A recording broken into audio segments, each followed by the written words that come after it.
Good morning, Emil.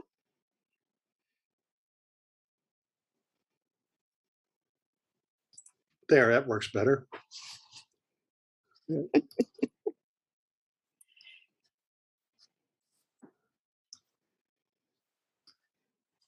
Aha, you got the message. Message, what message? Chantel sent a note asking for the login. Oh, okay, good. How are you today, Chantel? I'm good. I'm starting to get my campaign on. It's about how you like my cat ears. I like them. I thought they were horns, though, not cat ears. They look like the devil. That'll work too. They look good. You getting ready for Halloween? Yes, we had a hellish storm yesterday or the day before. I don't remember now. It was just really bad. But anyway, all of our decorations blew away. We had to run them down in the field, and the lights wouldn't come on. And my son kept messing with them, couldn't figure out what was going on. And last night, in the middle of the night, I thought we'd probably trip the breaker. So I get up this morning, flip the breaker, the lights come on. Hail Mary. You know, the funny thing is that I think people are so ready, to be out and about and stuff, that people started putting up their Halloween decorations even before October 1st. And my niece did as well. I waited. I had them all out, dug them all out, but I didn't actually hang them until the 1st of October. But yeah, it's unbelievable. I'm getting so sick of Zoom meetings.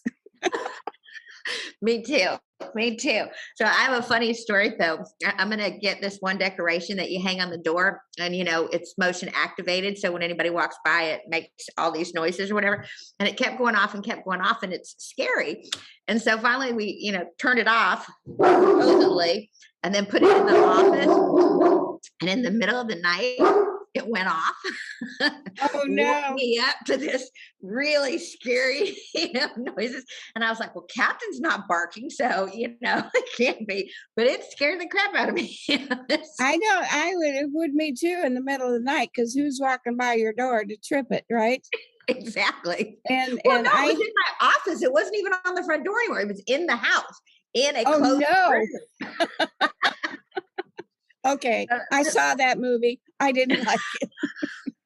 Skylar's like, "We've got a ghost in the house. We've got a ghost." Those things are spooky, I'm telling you.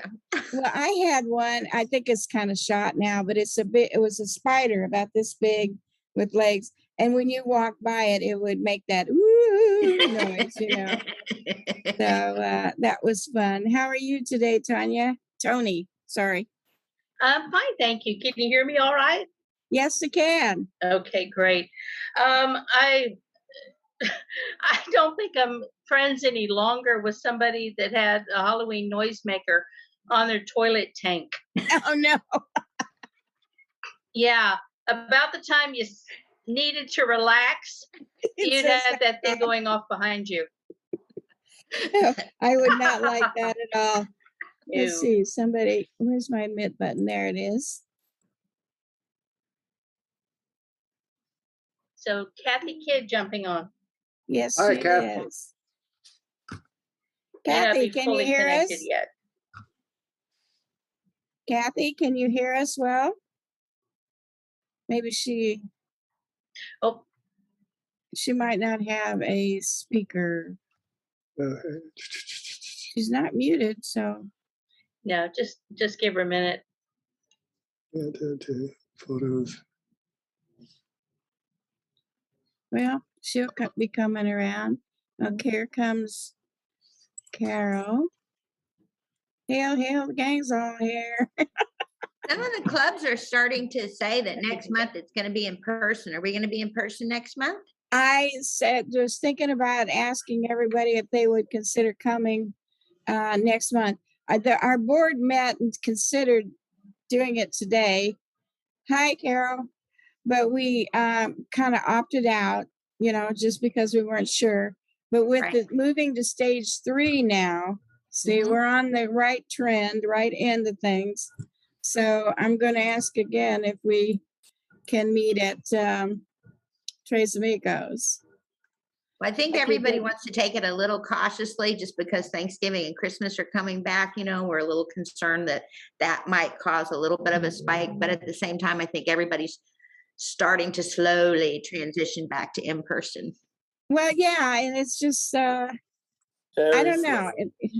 Thing is, okay, first of all, when we go back to meeting in person, you know what's going to happen. We're going to have to drive there. We're going to have to get dressed, something above the waist, below the waist. We're going to have to be completely dressed. And shoes. I Shoes and don't know. everything. Maybe we'll all just start showing up without pants. I mean, because we're so used to it. That idea that that no one sees us below the shoulders. I'll go along with that, David. I'll go along with that, David, as long as we're wearing pajamas. I think it's we're also talking winter, so I think people are. Oh yeah, there is that. Well, I'm not coming to any meeting where people aren't wearing pants. I'm just letting you know right now. I'm not going. You're running for office. You have to do anything you need. No. For those of you just came in, we are talking about next meeting being in person at Tres Amigos. So I'm just trying to make sure I get a consensus that everybody will want to do that. Oh, yes. Yeah, it's actually for later, but I wanted to see if you could see it. Oh, yes. Yes, we can see it. It's a surprise to me. Yeah, me too. All of a sudden. Okay, gotcha. Yeah, we got to get people admitted here. Okay, yeah, probably our major topic. We're going to have 2 major controversial topics today, maybe 3 or 4. It depends on who else shows up. But our first priority, I guess, is Proposition A, which has everybody concerned, and we are doing a vote to see whether or not the club should endorse voting against it. So we'll be talking about that a little later. There's also, now a lot of you don't live in Pflugerville, but a lot of our members are Pflugerville people, and they're having a major controversy over their fire department and their EMS situation.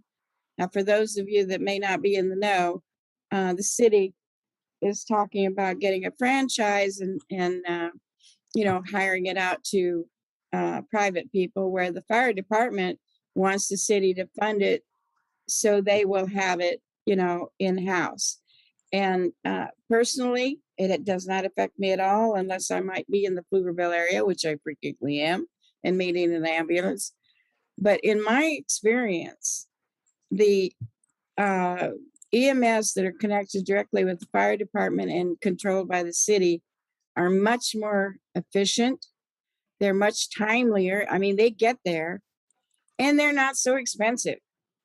The worst part about the franchises, and the city says, and the city believes, that they can set rules that the franchise has to abide by.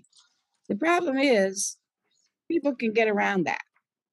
And if you realize that our cable companies are franchises, our utility companies are franchises. Now, utility companies are more regulated than cable TV. But yeah, so, Tony says a little bit. But at any rate, that's just my opinion. I think the city should, fund the police department and have, their own people. They also get paid better, by the way. I don't know if you're aware of it, but EMS people, for all the work they do not get paid all that much.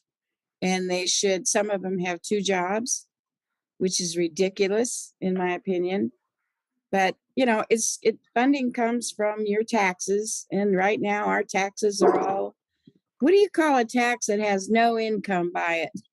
Retro tax? Anyway, it does not, there's no way you can tax something that will grow, beyond your property value, which you don't want to pay more property tax anyway. We already pay way too much. So it's just that makes it a really hard decision to try to make. But Tony, go ahead. If you have something to say, please do. I do not live in Pflugerville, but the concept you're describing is scary. I want the people taking care of me to be focused on taking care of me and not whether they're too tired or haven't hit their quota or anything else like that. I don't want them transporting me unless I need transporting and so on. There are certain vital services that I think as a community, we can agree to support, like schools, like schools, and fund them properly. And they shouldn't be focused on the commercial benefit of it. What you just described horrifies me greatly. So what you're describing is the overall concept is privatization, and whether things are public services that are funded by the taxpayer for the public good, paid by shared taxpayers, versus privatizing it to a business that has a profit model. Says the Exactly. So I don't mind if they want to sell automobiles and clothing, but when they start selling water and healthcare, I get socialist damn quick. So I put on my political scientist hat. So, but I mean, we have that problem, as you're noting, in lots of areas, whether it's private prisons, the private toll roads that a lot of you experience, all of these sort of issues of services being privatized. Typically it's a Republican thing, not always, but charter schools, you were referring to education. It's an ongoing trend line of these attempts to privatize public services for profit. So I put a little clip, it's about a 20-minute clip from John Oliver last week tonight that he did on EMS privatization and how terrible it has been in many places. What is that in the chat? Yeah, it's in the chat. But it gives you the idea of what's going on here. I mean, I went to the Pflugerville Dems thing on this the other night. I can't say I'm an expert on it, but speaking broadly about the concept, I think it fits into this whole issue of privatization, and I think it really is something we need to watch very carefully. Well, I agree with you, David, and I think Texas has gone way too far, because the things that affect every single person in this state, whether it's a toll road or an ambulance or prisons, they're horrible, and you pay for them over and over and over again. I mean, in my world, it's the private schools and the for-profit colleges. So well, yeah, and charter schools, I just never did agree with, even when they were private schools. Like the various religions would have their own schools, and of course that's okay. But I don't think those students, and I know for a fact, they shouldn't get government fund is the point. I mean, well, my cousins that went to Catholic schools had to play a lot of catch up when they went to the public schools in high school. Really? And that was my first experience with it. And then later on, when I moved to Des Moines and I was doing my own teaching, for a while I taught as a substitute teacher. So I taught in some of the private schools, and you could see it. Their focus was not necessarily where it should be. Well, I mean, there are excellent private schools, but the question really is one of whether they get government funds or not, whether we are paying for a private education, and that should not be at all. Yeah, I think that's where we're getting that. Vouchers is a similar issue, in a lot of places as well. So we can start with you if you want to.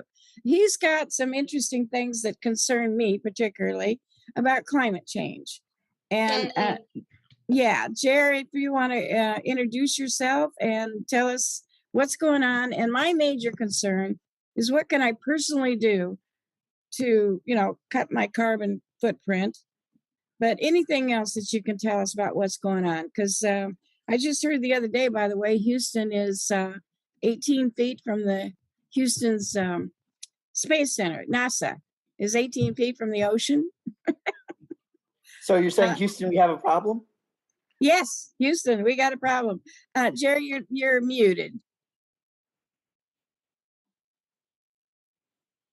You're muted, Jerry. There, that should do it. Okay, there we go. All right. How let's much hear from time you. do I have? I don't know, 10 minutes, shall we say? That includes questions and answers. Could be. We depend on how many questions and answers there are. Okay. Well, in short, we're in really bad condition in terms of climate change. What happened this year with all the weather, the climate changes, the new normal might be just the beginning. The change in climate is not linear. It can be very abrupt, and it can be much more abrupt than we saw this past summer. Antonio Gutierrez is the Secretary General of the UN. He's the highest ranking person in the UN. He wanted to weigh in on the climate conference that's going to happen in Glasgow the first 2 weeks of November. So he had about 3 weeks ago, he's very good in climate. And about 3 weeks ago, he was in a meeting, came out of the meeting and did a press conference. And the press conference was that he talked in a little bit scientific terms. They're trying to keep temperature rise to 1.5 degrees Celsius or below. And that isn't really adequate either, but it's the best that they could come up with is a consensus figure. If we want to keep it at 1.5, we need to know that we're in a path to 2.7 Wow. globally, almost twice. And if we want to keep it at 1.5, we need to cut emissions globally by 45% by 2030. And we're in a path to have not a cut, but an emission rise of 16%. Everything that you can do locally doesn't make a difference at this point, as far as I'm concerned. It really comes down to this international agreement, which will happen in Glasgow. We have very few years left to do anything. This organization called IPCC, Intergovernmental Panel on Climate Change, 4 years ago said we had 8 years, but they operate by consensus. The scientists, very good scientists from around the world, write a statement, and then that statement is edited line by line by politicians from the 195 member countries. So what comes out at the end of the day is much more a political statement than a scientific statement. So the Code Red, that report that they released, that went through that. And you can bet that the scientific statement was much, much stronger than what was released. 8 years ago, 4 years ago, they said we had 12 years left to make really deep cuts in emissions or face the worst of climate change. We're not saying anything like the worst of climate change now. If you want the worst, go to the southern third of Africa, and there's famine there, and it's growing. And that's the worst of climate change. The worst of climate change is extinction, and it's going to come through famine. And so IPCC said we had 12 years, 4 years ago. I thought right away, because I know their history, and they're good scientists, but they're hampered by the structure that they created in '88. I said 6. I think I was being overly optimistic. There's a woman named Christina Figueres, and she was head of the negotiations, the UN climate negotiations, from 2009 through Paris in 2015. She was the head person in charge. She saw all the negotiations. I'm sure she read a lot of the papers. And 4.5 years ago, she said she signed a letter with other scientists saying we had 3 years left to make significant cuts and emission cuts or face the worst of climate change.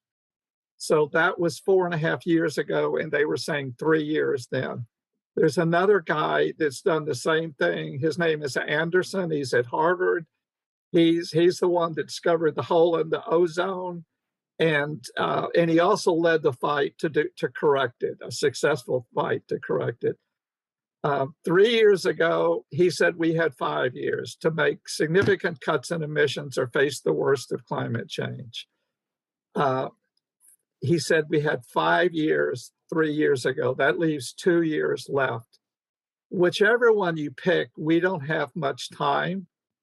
And especially when we face the prospect of losing the Senate or losing the House or losing the presidency, we've got to do it at Glasgow. There's another reason why Glasgow is all important, because there are climate negotiations every year. There's one big one every year, but there are only a handful that have really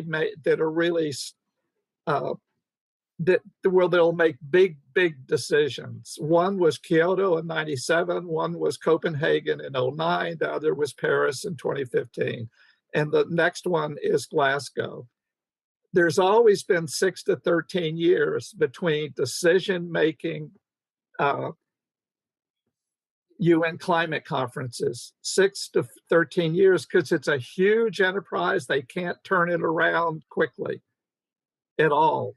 So if we blow it in Glasgow, I think that's it for us. We've waited way too long.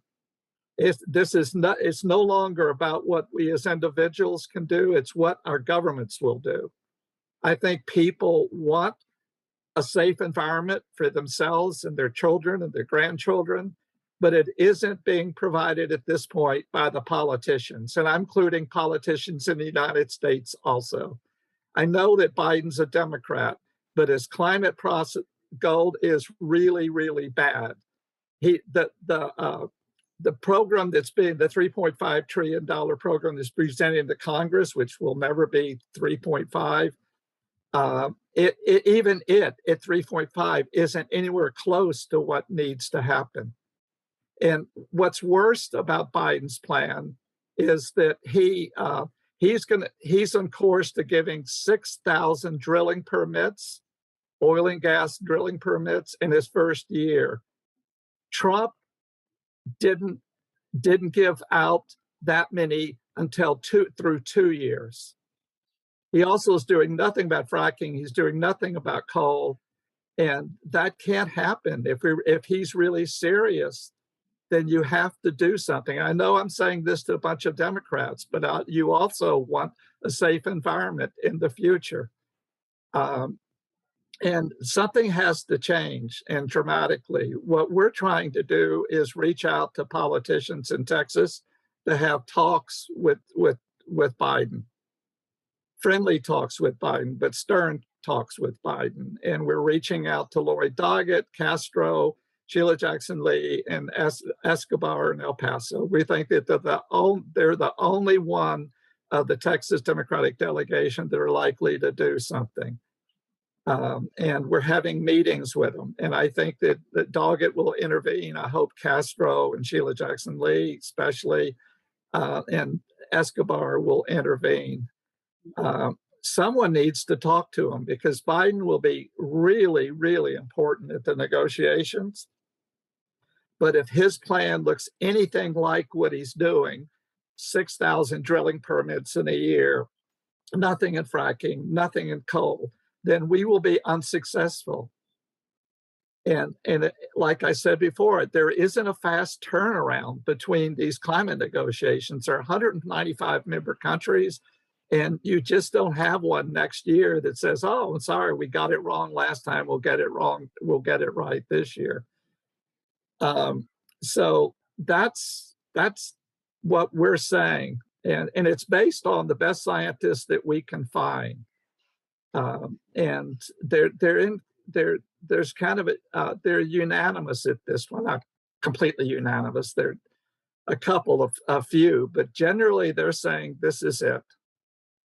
And so what the action item for you all is to call Biden, to thank him and ask him to talk to Biden. I mean, call Doggett.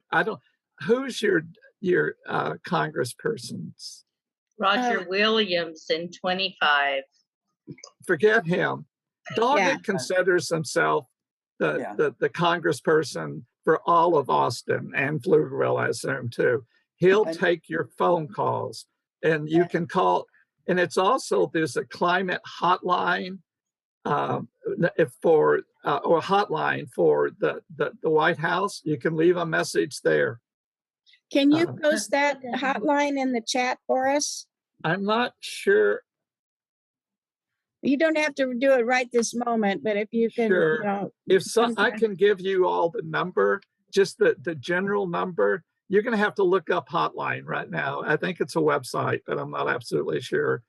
But if you want to get Doggett or any other congressperson, like I also mentioned Castro, Sheila Jackson Lee, and Escobar, you can dial the U.S. Congressional Switchboard, and it is 202-224-3121, 202-224-3121.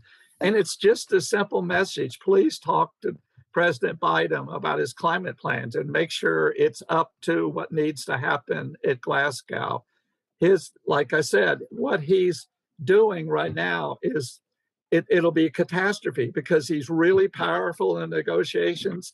And if he comes with something that isn't strong, other countries will say, well, look at you. You're the biggest emitter, and we are the biggest emitter.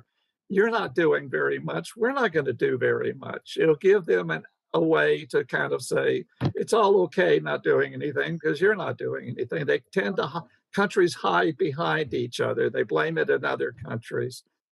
The good thing about Lloyd Doggett right now is that he represents most of East Austin, the 35th district currently, which is where I am, but he's probably going to hop over to the 37th district in Central Austin. So essentially, almost everybody here is either a current constituent or a very likely future constituent of Lloyd Doggett. So that's good to know. He'll take your phone calls regardless, but that's good. I mean, of course he will. I mean, and he's very good on this issue. But don't pass up calling Castro, and don't pass up calling Sheila Jackson Lee and Escobar. Of our 12 congresspeople, those are the 4 that might do this. We don't think there's any chance at all of the other Democrats of doing this particular thing. But those 4 very well might. What's wrong with the other Democrats that they're not supporting this? I mean, that's ludicrous. Oil and gas money. Isn't that amazing how that speaks out? And really, there are so many things they can do instead of oil and gas. And Texas needs to wake up to the reality. I mean, we have a strong wind, and they just need to switch their priorities. But I know it's like talking to a wall. I have a friend who's in oil, actually, and I constantly tell him to change his investments to wind energy, but no, he's making too much money. So it's just, you can take that money to your grave. That's, what's going to happen. It's just stupid. Absolutely stupid. No, it is. But, since 88, the oil and gas industry has lied and lied and lied and lied. They used to have scientists that agreed with the rest of the scientists in the late 70s and through the middle of the 80s. I mean, they were saying the same thing, and then they figured out that that's bad for their business model. So they fired the scientists they had, they got new scientists, they established different organizations, and they created confusion. And they didn't even have to create a lot of confusion. A little confusion went a long way. And they're still doing that. And they still control a lot of politicians. 7 of the Democrats in Texas signed a letter saying, don't hurt fossil fuels in this transition, which is just, nonsense. There needs to be a just transition, not for the people that that make the big profit, but for workers. There needs to be a just transition to a new future. And anyone else, any other workers that are impacted, there needs to be a just transition. But we don't need to save these fossil fuels companies, they have lots of money. They can make a transition to whatever they want to make a transition to. But, you know, I have 2 granddaughters. And when I started seeing, well, I've always thought this, they're 7 and 9, but when I saw the weather this year, I was really alarmed. And one reason was famine.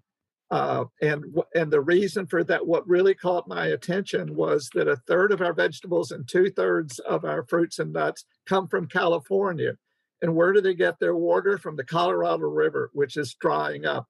And then the rivers of the Sierras, which are all, the snowpacks are all disappearing. And we won't be able to rely on that in the future. I think we can change somewhat. But that's when I have a history in Africa, Peace Corps and beyond. And so I'm really aware of what's happening in the southern third of Africa, and it should be a warning to us all. I know it terrifies me, and I was just remembering, I believe it was in the mid-70s, and I don't even now tell you what president it was, but we were concerned about consumption of energy, and even the White House shut its lights off. I mean, at that point, we started. Carter? It could be. He put solar in the White House, I think. That was Carter, yeah. Yeah, and that was the last time anybody actually did any activity toward preventing this kind of thing. And it's just gone on and on and on. I just don't get it. You know what it is? It seems, I mean, we've been talking about this issue since the late 70s or maybe the 80s. I mean, Al Gore was talking about it when, you know, before he ran for president in 92 and vice president. I mean, nothing's new. The problem is that it doesn't affect people directly enough, or they don't think it does, for them to get mobilized and take action. What I'm beginning to fear listening to you, Jere, is that you really will need like these horrific calamities of famine and more massive weather disruptions, and you know Kathy mentioned migration. I mean, you will need something so bad. I mean, I hope that's not the case, but I'm just saying. Well, how bad can it get? It already, people have lost homes and lives due to this crazy. And the hurricanes, the wildfires, the flooding. I mean, we're seeing it, but somehow it's not getting translated from those discrete events to political change. I think people want change. I think it's the fossil fuel companies and other corporations that control our democracy that don't want that change. I think people want change. I used to live in Eugene, Oregon, back in the 70s, and there's a little across the highway from Eugene. There's a mill town called Springfield, and it's right at the foot of the Cascades. Not this past year, but 2 years ago, 4,000 houses burned to the ground in Springfield.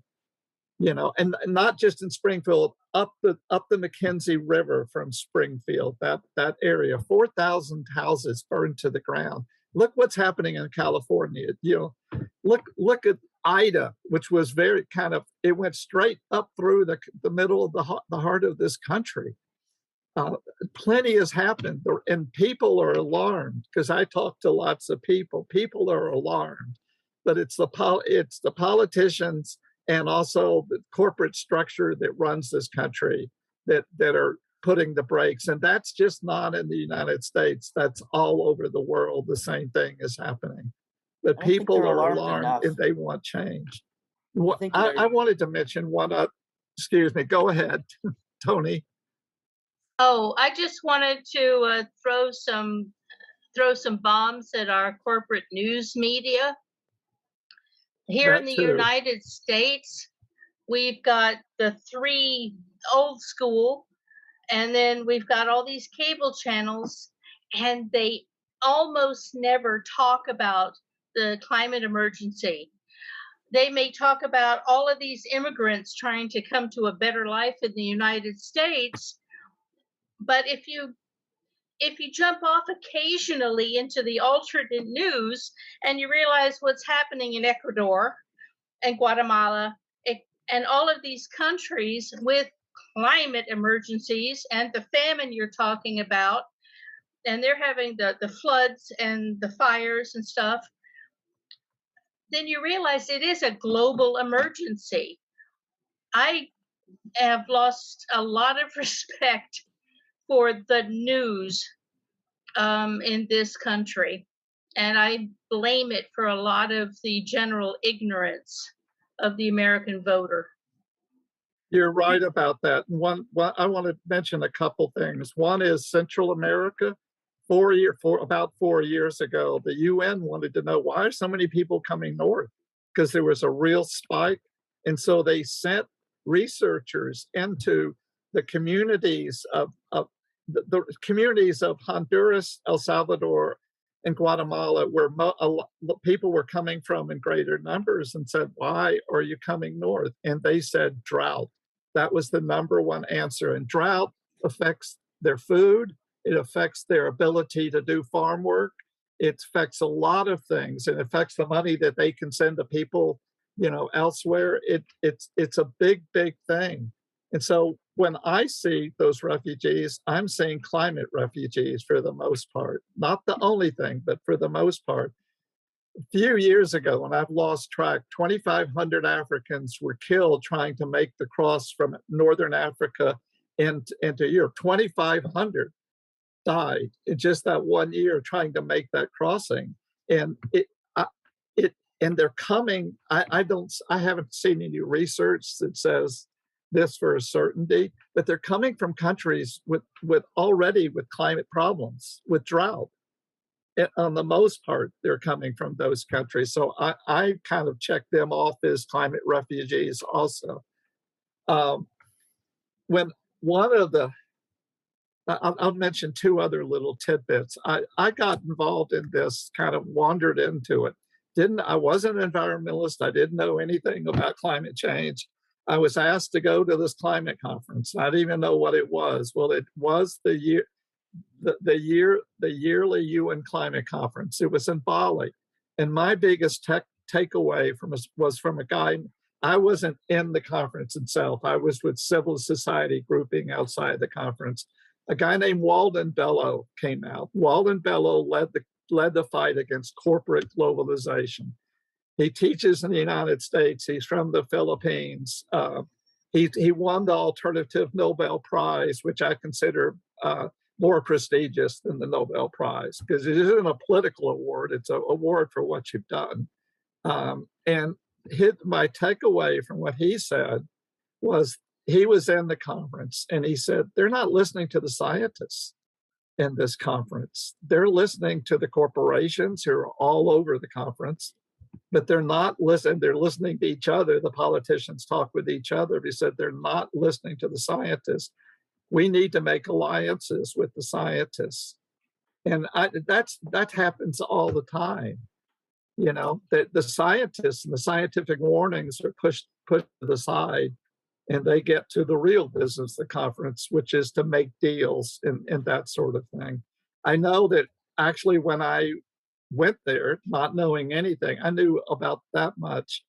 I took a cab to where I was going, a van, and there were a couple guys, there were carbon traders. There were people that were making money off of this crisis. And I won't explain how, but they basically make money off the crisis.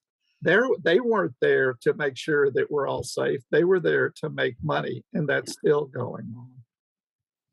Unfortunately, the God Almighty dollar is what rules this country from one end to the other. And it isn't just here, it's elsewhere too. But make those calls to Doggett, Escobar, Castro, and Sheila Jackson. Sheila Jackson Lee is important. She's a real fighter when she wants to be, and she will say what's needed to say. I was more impressed with her than any other politicians I've ever met. we had a delegation of 7 organizations, 8 people, and she came into the room and started taking notes. I mean, really copious notes, which shocked me. I'd never seen a politician do that. And then she started asking really good, solid questions. And I was more impressed with her than any politician that I've ever met. She can be a fighter. So don't forget to call her, but call all 4, please. Well, I was Sheila, thinking, I go was just ahead. going to say that Sheila Jackson Lee is intelligent, and I agree. She's a hard worker. She's in Houston, which is having a lot of flooding issues. Right. And she's so effective, the Texas legislature is trying to knock her out with redistricting. Yeah. So so she is fueled up and ready to fight. I agree. Right. She's a good call. Yeah. Yeah, and I think she was in the news just recently too about one of her. I'm having a dumb attack today, but I saw she was in the news.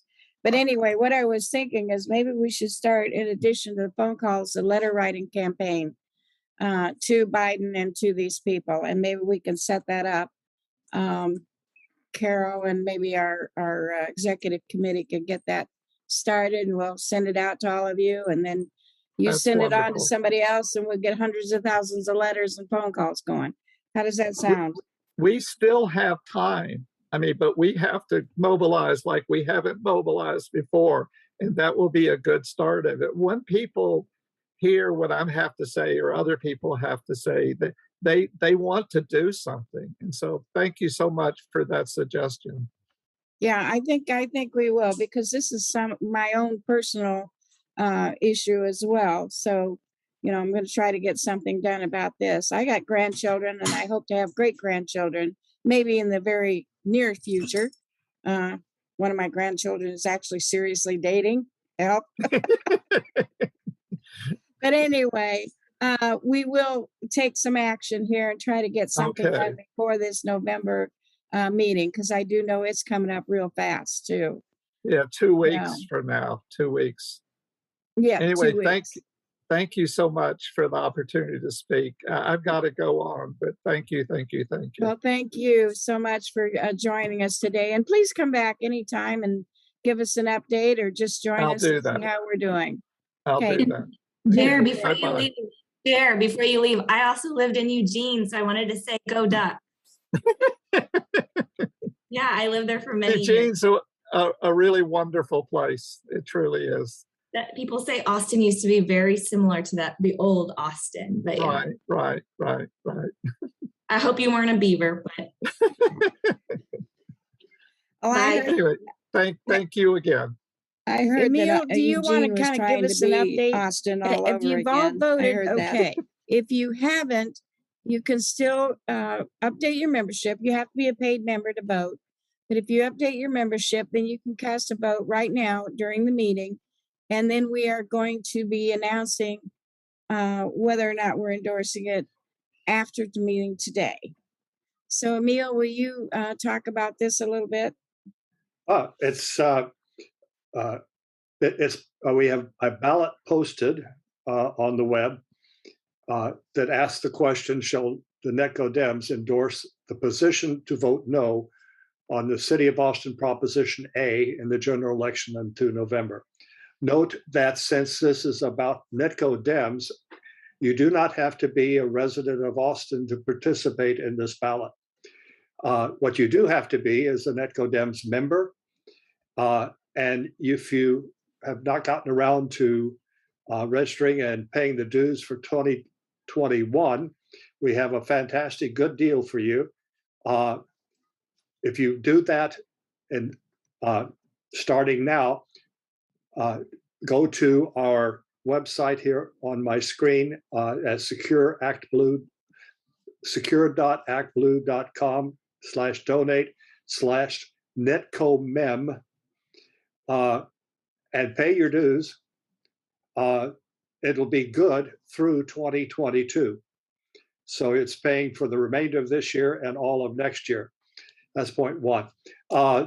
The The ballot will close tomorrow at 1 o'clock. That is as close as I could get to our bylaws requirement for 30 days, for a 1 month notice on anything we endorse.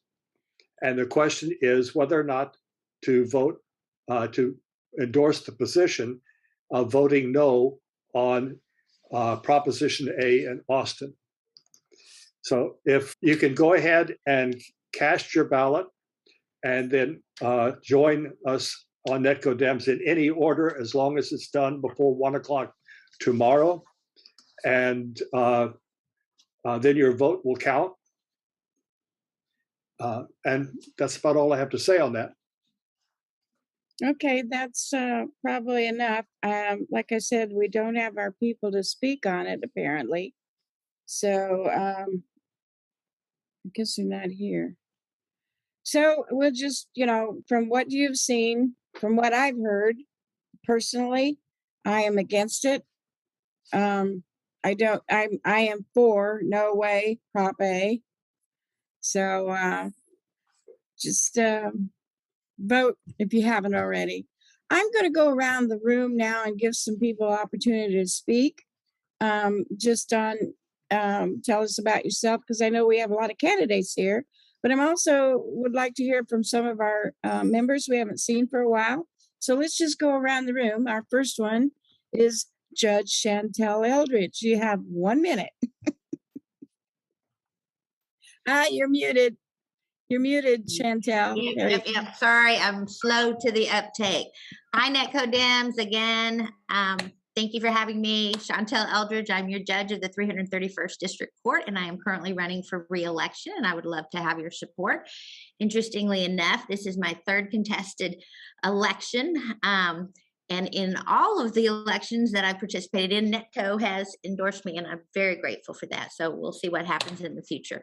In any event, I wanted to just give you a little background on all the successes we've had in the 331st since I took office. And the first is the automatic personal bonds for certain state jail and third-degree felonies, which expedites the process for people who would normally get personal bonds anyway, but that way they don't have to sit in jail for an additional 3 days. They can get out so they don't lose their housing and their jobs. Also, in the first year that I took office, I took the court that had the lowest disposition rate out of all of the felony courts here in Travis County and brought it up to the highest disposition rate in Travis County. And I'm very proud of that. That includes jury trials, bench trials, dismissals, pleas, everything. And the reason that that's important is because, as I spoke at our first in-person this year, is that closure is very important for people who are in the courthouse and the criminal justice system, both the defendants as well as the victims and their families, because they can't move on, they can't get past it until it's resolved. So I'm very proud of that. As many of you know, prior to taking the bench, I was a criminal defense attorney for over 25 years. I represented people who were indigent and people who had mental health issues.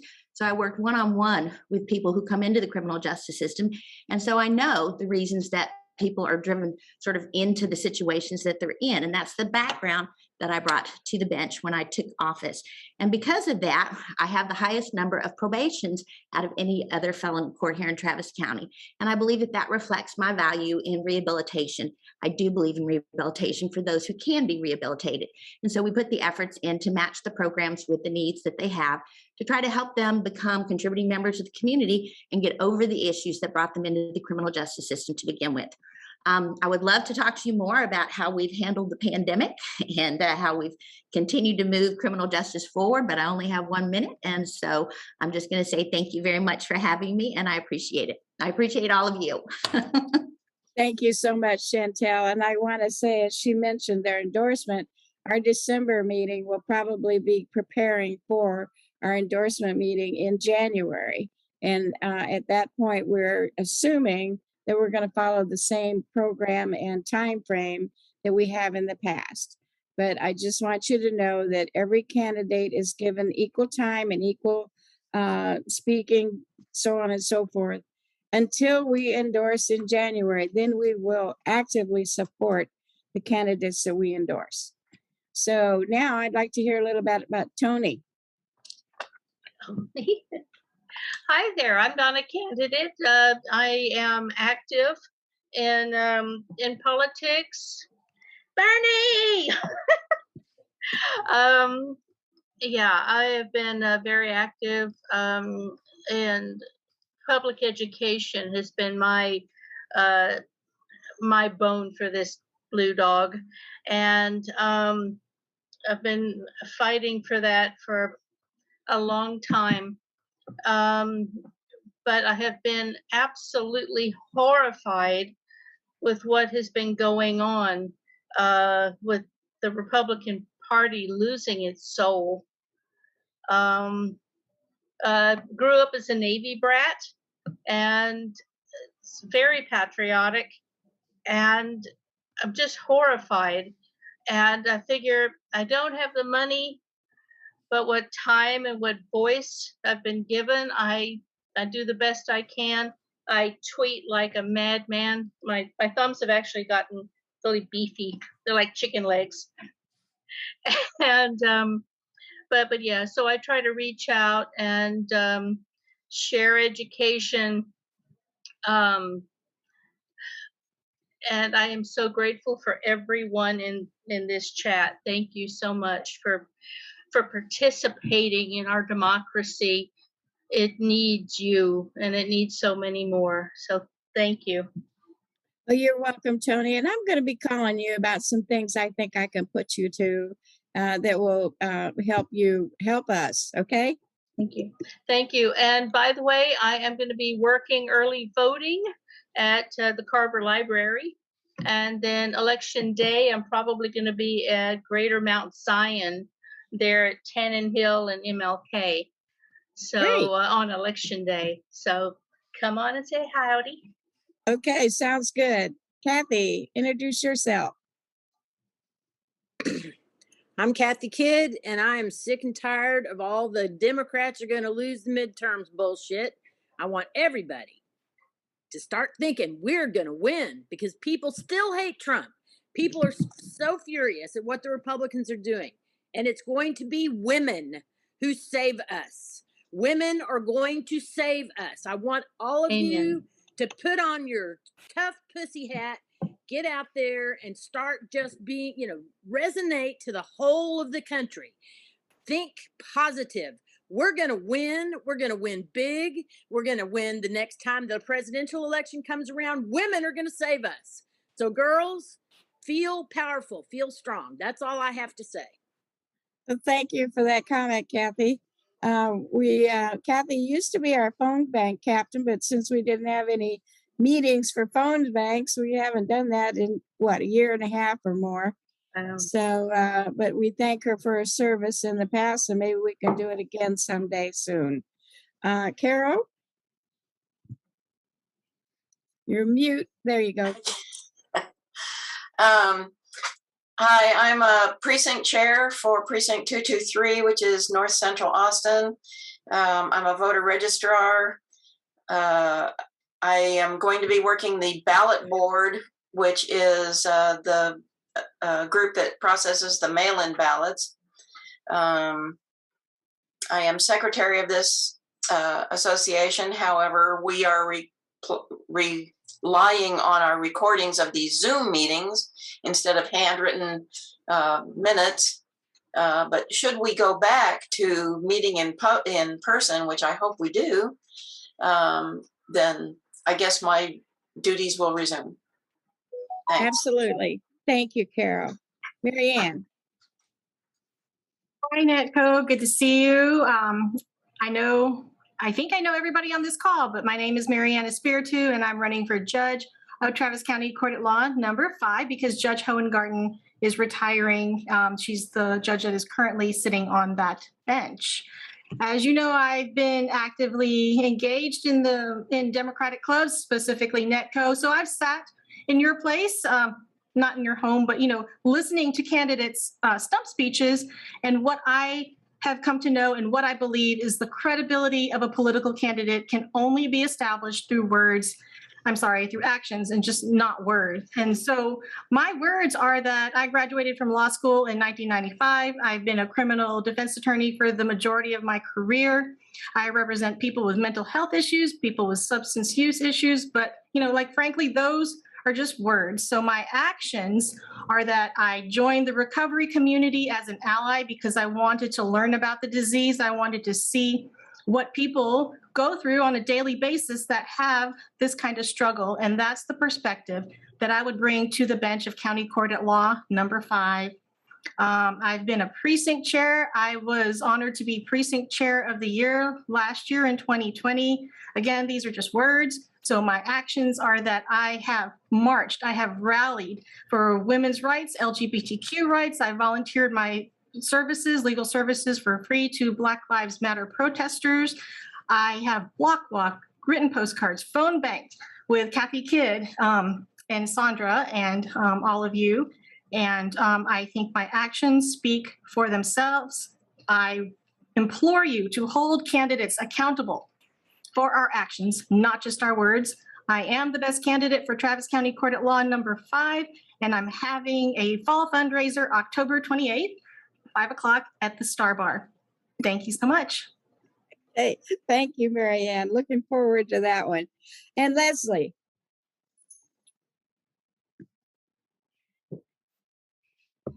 Good afternoon, NETCoDems. I'm Leslie Boykin, and I'm running to be your next judge of Travis County Court at Law number 6. I grew up in a small town in East Texas where my mother was in special education her whole career, and she took us around to kids that were, in her program and very underprivileged and very poor. And I started to understand at an early age, before I was even a teenager, what poverty and lack of opportunity can do to people. It can leave them hopeless and in despair, and they can turn to crime. And so I think we need to focus more on the root causes of crime than, the individual or how they look from the outside in front of Amen. us. Thank you. And so I have, my education and 17 years experience as a criminal defense attorney running my own solo practice that I started with $0. I've managed employees along the way, and Austin Young Lawyers gave me their mentorship award because I've mentored at least a dozen baby lawyers by taking them to the courthouse with me. I love youthful people and being around youth, and this court has a youthful offender docket. It enables the kids to get a dismissal so that they can clear their record. Everyone knows about the school to prison pipeline. I was a high school teacher for a year before I became a lawyer, so I do understand what high school kids, live day to day. I watch them, and I want to shut that pipeline down. I have been a defense attorney to make the system fair, to right wrongs, and I feel like I've done that in my career, and I would want to continue doing that as your next judge of Court 6. I have a kickoff party. It's at Juan in a Million on November 10th at 5:30. I managed a blues band while I was in law school, and they still play here in Austin today. They're called Trent Turner and the Moon Towers, and they are going to play my my kickoff party. So y'all please come. I will put my website again in the chat. And as always, it's great to see y'all. I know many of you from my 7 years as a precinct chair for the Travis County Democratic Party, and I also served with the Circle C area Democrats and volunteer with Blue Action. So I love being involved and love seeing y'all here today. Thanks. Thank you, Leslie. And I want to tell Chantel, Marion, and all of you, if you want to post on our Facebook page about your fundraisers, please do. I'll be glad to have it there. And besides, that way I can keep track of the dates. I'm going to be out and about finally after a year and a half of sitting at home. Yeah. Sandra, can I make a quick announcement here? Sure. So most of you all know me, David Albert. I'm a government professor at ACC, as well as a precinct chair in Montopolis, sort of a friend of NETCO, even though I don't live up in your area. So you're one of us, David. Don't worry about that. One of my kiddies has come by. But I did want to announce that I'm not running for anything because I actually just won my election. I was just elected as the incoming president of the ACC AFT Union. Awesome! Our labor union. Congratulations! So I will be sworn in December. So The details are still pending, but I'm really looking forward to this new role as a union boss, so to speak. And yes, the candidates probably should be speaking to me because part of Central Labor Council, which we'll be endorsing after filing, usually it's late December or early January, when we hold our forum that goes on all day, where we hear from all of the candidates. And I like those things myself. We had Chantel one is a couple nodding years because she's ago. been to our forum before, and it is really long sometimes, but they're fun. I really enjoy those things. But anyway, Yeah. David, congratulations. Yeah. And let me know when the swearing in is, okay? Okay. Tentatively, it's December 11th. And I'll just say there's so much to do at ACC. There are so many problems that most of you don't know about, in terms, particularly about the way that they treat workers in terms of wages, benefits, access to sick leave, workplace bullying. I mean, Really?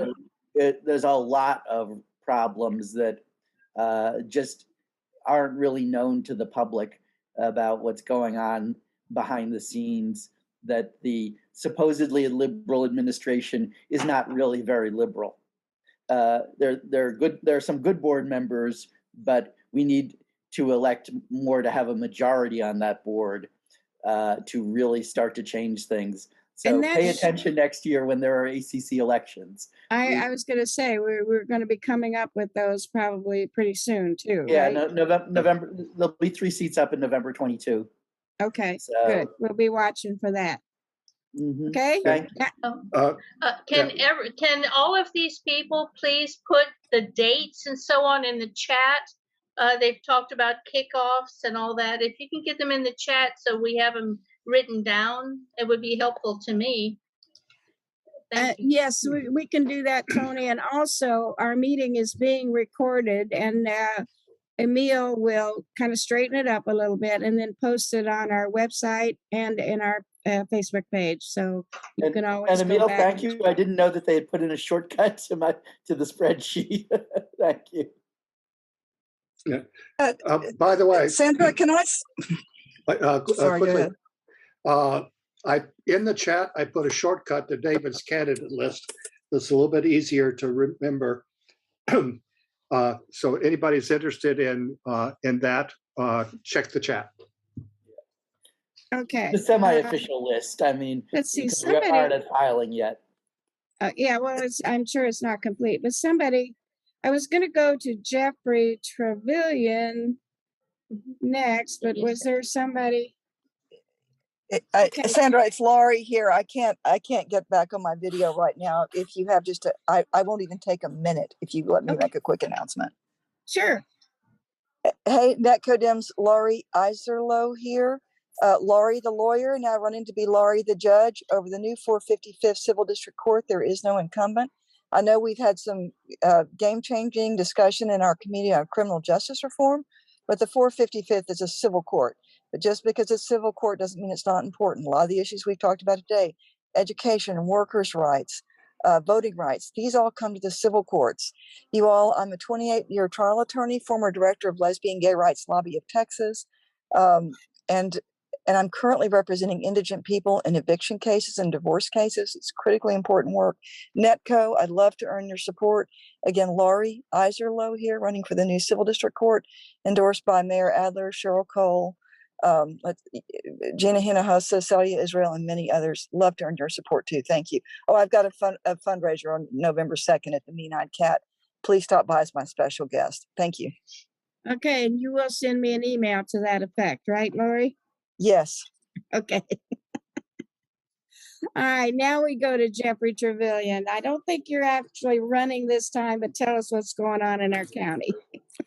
Well, not running for anything, and we have been working to make sure that people are able to find the services that we have available for them during this pandemic.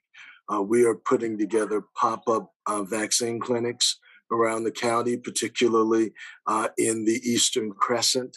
we are certainly interested in reaching out to any community or any community group that is willing to sponsor one. We have been challenging folks to go to football games, to cookouts, to family reunions, to any place where people gather, because we know that this is becoming a disease of the unvaccinated. So we're doing everything that we can do to make it as easy as possible for communities, but also for school kids. Now that we're able to vaccinate more kids, we have been talking about how we work with our school nurses, work with our school districts. Certainly, our governor is working hard against us to make sure that type of thing doesn't happen. But I think that we need to start right now helping him build a retirement plan. Because the things that he is, they did not fix the problems with ERCOT. They did not expand Medicaid, though it would have meant $13 billion for the state of Texas. They have put our children in jeopardy by making them go to school and then not allowing for mask mandates. We need, and what they have done with choice is I can't think of anything worse. And it's going to take all of us working together.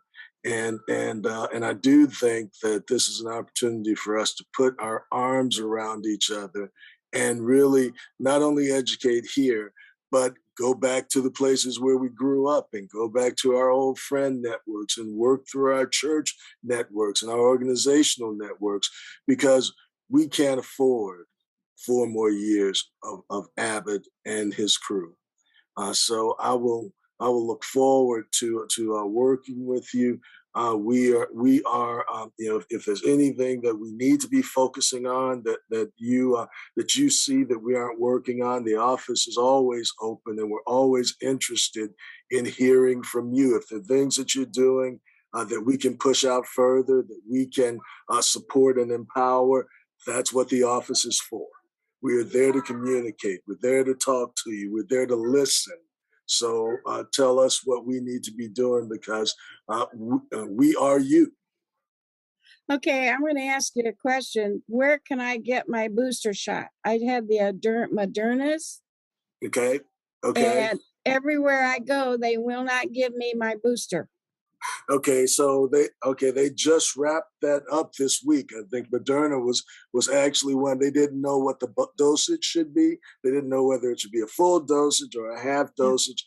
They have figured that out now.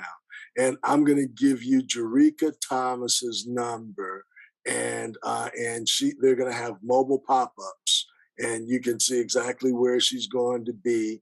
Actually, also, if you go to Travis County's website, it'll have a list of all the Travis County places where you can go.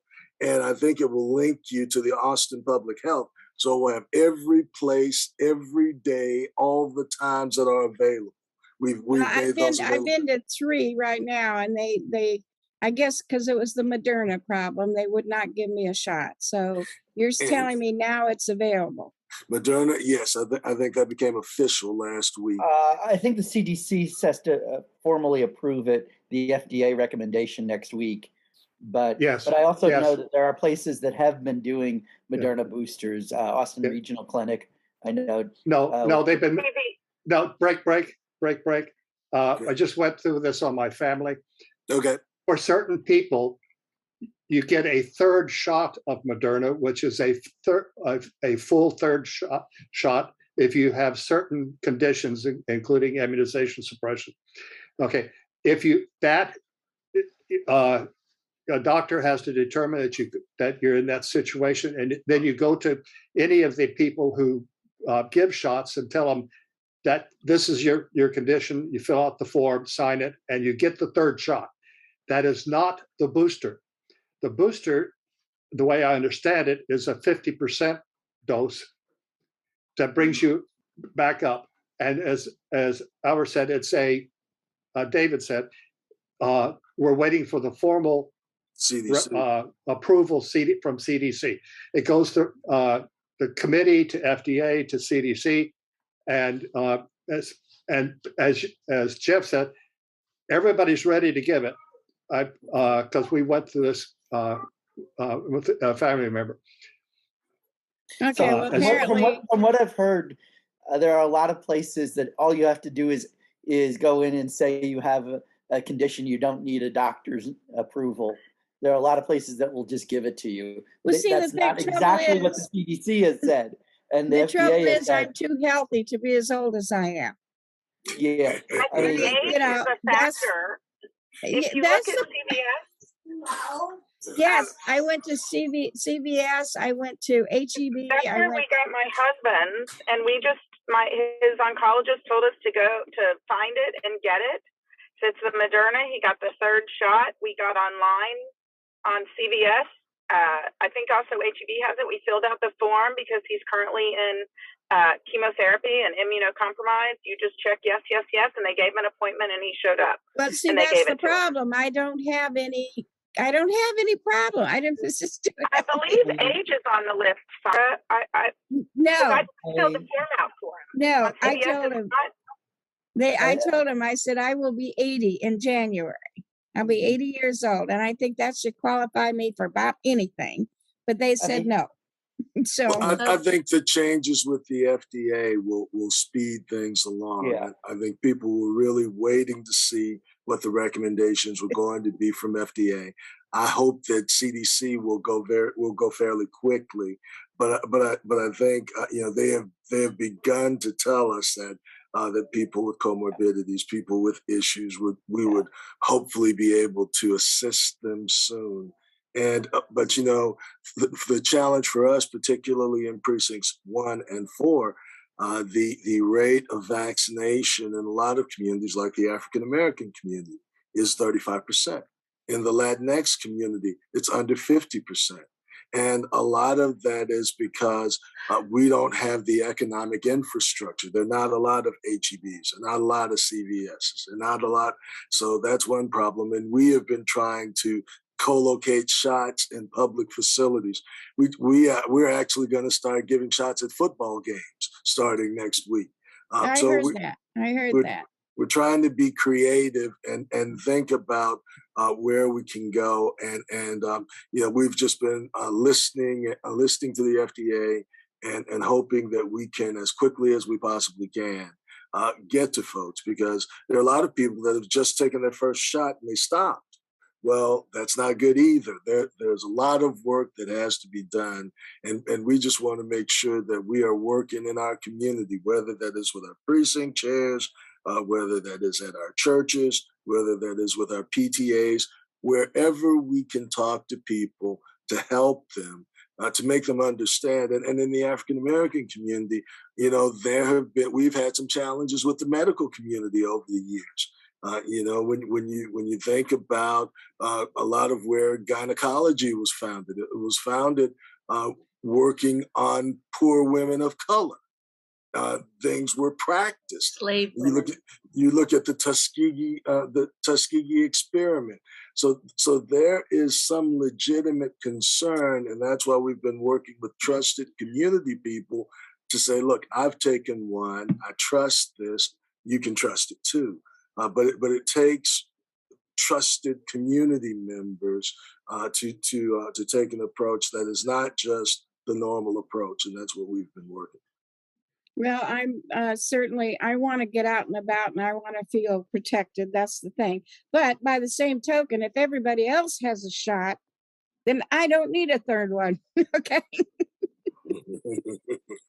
Well, it is a disease of the unvaccinated, and we're really trying to work hard to make sure that people understand that and that they can protect themselves and the people that they love. Okay, well, thank you very much, Mr. Trevelyan. I appreciate you so much. You have no idea.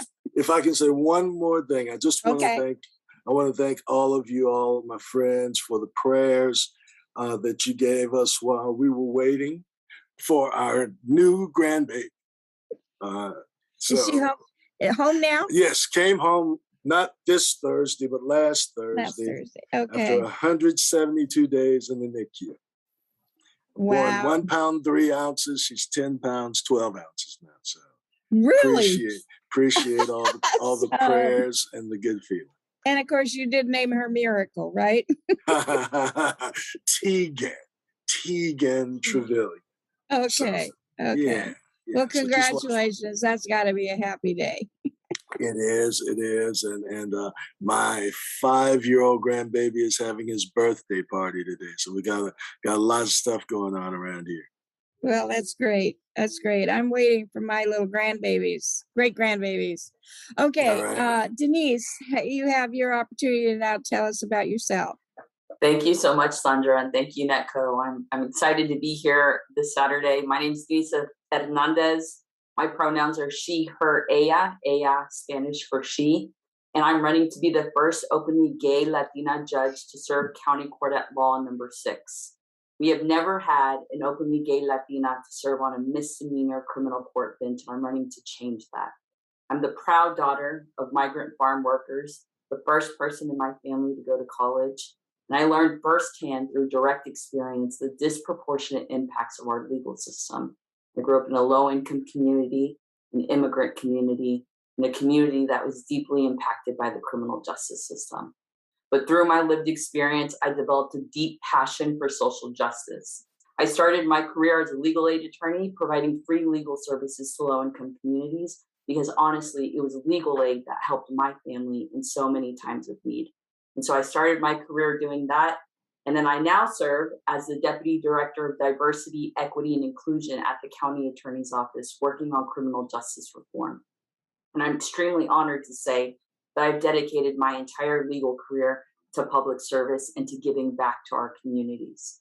But in addition to my professional work, I have a long history of working in community equity.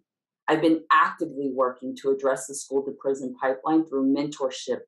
And I've specifically been mentoring historically marginalized students who are at risk of entering into the school to prison pipeline. And I've been doing that work for over 15 years. But on top of that, during the pandemic, I worked to provide food, PPE, and financial support to families in need on the Eastern Crescent. I worked with organizations to launch one of the largest PPE, food and financial support events all along multiple spots during the pandemic. And we worked with Travis County, we worked with the Austin Latino Coalition, and we created a beautiful event called Uplift Austin. And that's the same type of commitment and service that I'm going to bring to County Court at Law number 6 to ensure that our judicial system is truly inclusive, equitable, and culturally competent. You can learn more about me at votedeniseforjudge.com. And I ask you to just learn about my community work, my equity work, and I ask for your support as I run to become the first openly gay Latina to serve this court. Thank you again. No, thank you, Denise, and welcome aboard. Jessica? Hi, everyone. My name is Jessica Wynn, and I am a candidate for the 331st District Court. Lifelong public servant for the last 11 years. I've been a prosecutor at the DA's office. The last 5 years, I've specialized in the prosecution of animal cruelty. I'm the county's only felony level animal cruelty prosecutor. I'm also a child abuse prosecutor. In the last 4 years, my focus has been prosecuting child sexual abusers and child physical abusers. And that's an area where I'm really proud of because most of the victims are actually brown and Black children, brown and Black young females from lower income households. And it just brings me joy that that is what, my career has been. Really, the objective is to help them and in their most vulnerable times. I'm also now the lead of training within the office of the district attorney's office. Jose Garza has me facilitating conversations, almost like the ones that we've had today and other NETCO meetings about racial equity, about things like climate change, about things like prison reform and Indigenous people's rights. And so I lead that discussion within the office because I do believe that change happens when you look introspectively and see what your part is in the community to change it. But, I'm going to deviate from my stump speech and tell you what my why is. And I was inspired, actually, I know we're looking at Kathy Kidd's ceiling right now, and I don't know if she can hear me, but my why is because as an Asian American, I really believe in diversity and representation. So I'm running to be the first AAPI district court judge. But my why is my daughter. I am a single mom. And straight out, I mean, she looks like this now. She's 4. A lot of you guys saw me with her on my back or on my hip. But when she came out the womb, I put one of those little hats on her. You see that pussy hat that we were talking about earlier? And you see that onesie? That onesie says world changer. And I believe that we're talking a lot about babies and grandkids. That's my why, to change where we are for the next generation. So anyways, I put my little party information. I'll post it on Facebook. I would love to see you there and, you know, learn a little bit more about me and what and my why. So thank you so much. Thank you, Jessica. Lolly, would you like to tell us a little bit about what you're up to and what you're doing? Are you speaking to me? Yes, I am. I'll tell you what, I'm so thrilled to hear the energy that we have. I believe so much that this next election, the next 2 elections, are going to determine the future of our country. And I just moved into a new neighborhood, and I'm hooking up with the precinct chair here so that I can help her mobilize our precinct here.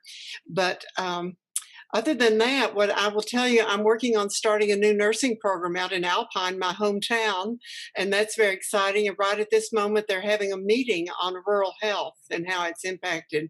And that concerns our whole state because we have so many people, particularly out in Brewster County, the Latino population is so high. And I'm so concerned. We have, I think of our 6 students, 4 of them are Latino and 1 is Black. So the diversity is really wonderful in the rural area. But I just feel so energized about what I hear going on, the energy we've got, particularly to reach, as we were, you were talking earlier, Trevelyan, about the Hispanics being hesitant. And I think that, like you say, I don't think myself as a white person can convince that many Latinos it's safe. It really takes empowering people who can connect with people who are like them to really bring about change. And I really want to encourage, like you said, everybody reach out to everybody we know to get people mobilized.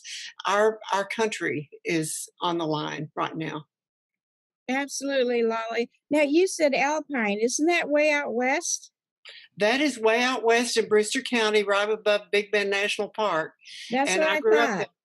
My dad was a doctor there for 50 years, and we're running our little hospital that he built in the 40s, right after World War II, as a B&B. So, you know, it's a lovely community, a little college.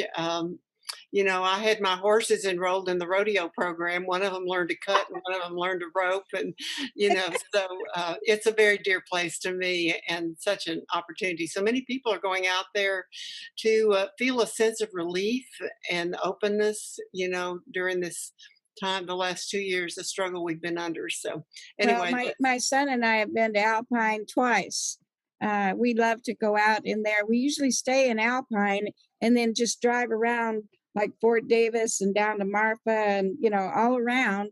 It's a great place. I love that little city.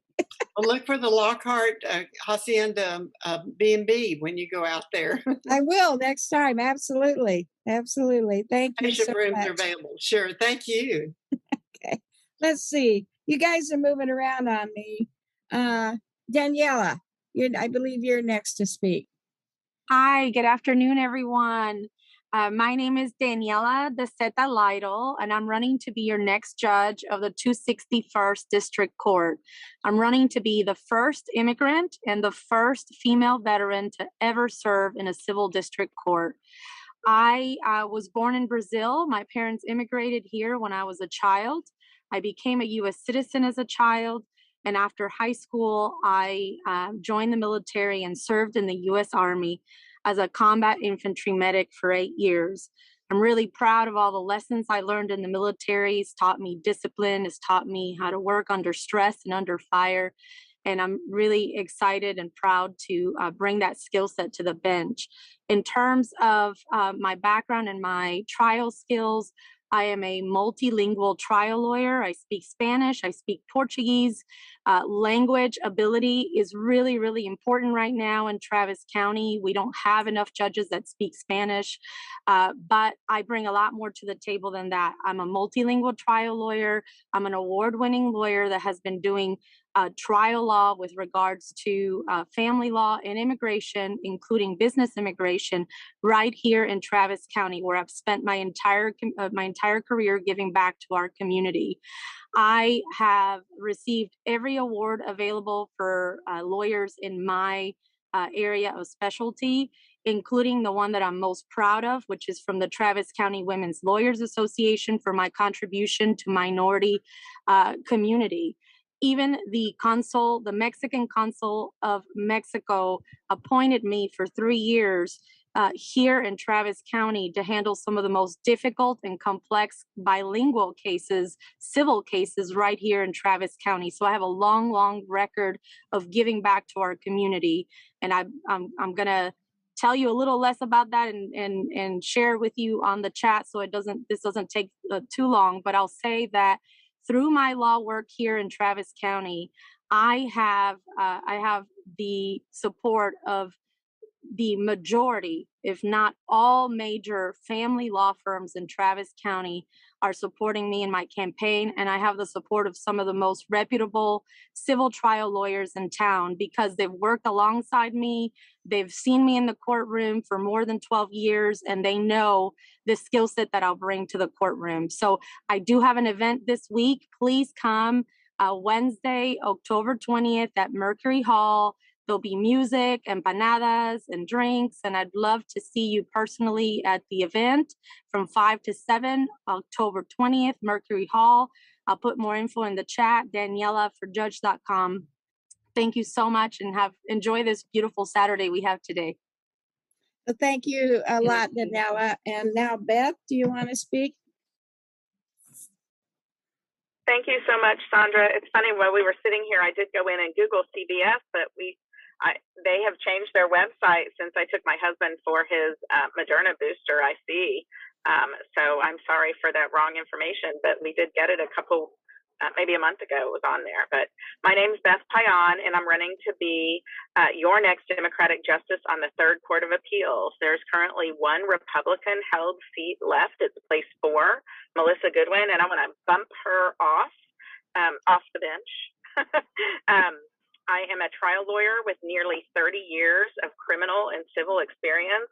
What does that mean? That means I've stood in front of hundreds of Travis County juries and litigated cases seeking justice. I have worked under 4 elected official district attorneys. It's funny, as I listen to everybody's speeches, I think about similarities. I too started my career at Central Texas Legal Aid and then the city and then the district attorney's office, where I was really interested in Ronnie Earl's cutting edge criminal justice reform programs. And I've tried every type of case from capital murder on down. However, I've come back around to what I was really interested in and why I started at the DA's office to some restorative justice programs. And I'm currently leading all of our diversion programs, where we have expanded from the previous administrations where we were taking about 400 people.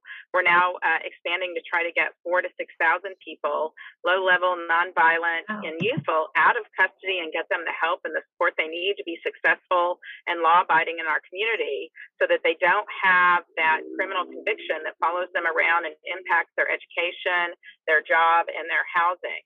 In addition to my legal work, I have been a longtime Democrat, former president of the Capital Area Democratic Women. I was active in NETCoDems for quite a while. I'm really proud also, I think Daniela mentioned she won the Travis County Women Lawyers Award. I won that this year for criminal justice, and that is a group of women lawyers here in Travis County that I've just had great respect for many years. Over the last 2 years, my husband has been battling leukemia, and I have been stepped down to really fight side by side with him and take care of our children, but still finding time to do important things and come to some of these meetings and do this. I hope that with y'all's help, I can flip that seat. I'm having a kickoff on November 1st, 5:30 to 7 at the Tamale House. I'll put it in the chat. I would love to see some of you all there. And thank you so much, Sandra. NETCoDems, I go to a lot of clubs. NETCoDems is one of the most hardworking, and I remember meeting you when I was a precinct chair and a VDR, and you did take me by the hand a little bit and just show me how to work hard for a good cause, and I thank you. Well, you're entirely welcome, Beth, and we hope to get some of that started again now that we've got some new precinct chairs and we can meet. It's important, I think, to meet one-on-one, which we did, and you know, that makes a big difference. So thank you so much, and best to you. Pamela Davis, would you like to speak to us and tell us about yourself?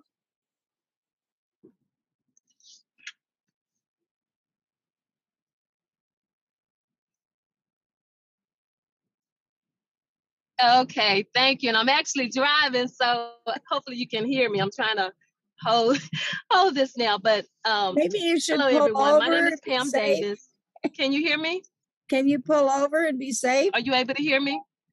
Yeah, I can hear you. I just don't want you to be, you know, distracted while you're driving. Okay, so let me get to a spot. Go ahead and let somebody else. So let me just kind of, yeah. Okay. Because I just got back in my car. So give me a minute. Over. Mm-hmm. Yeah, because some of these folks Yeah. talk to the sheriff all the time. Yeah.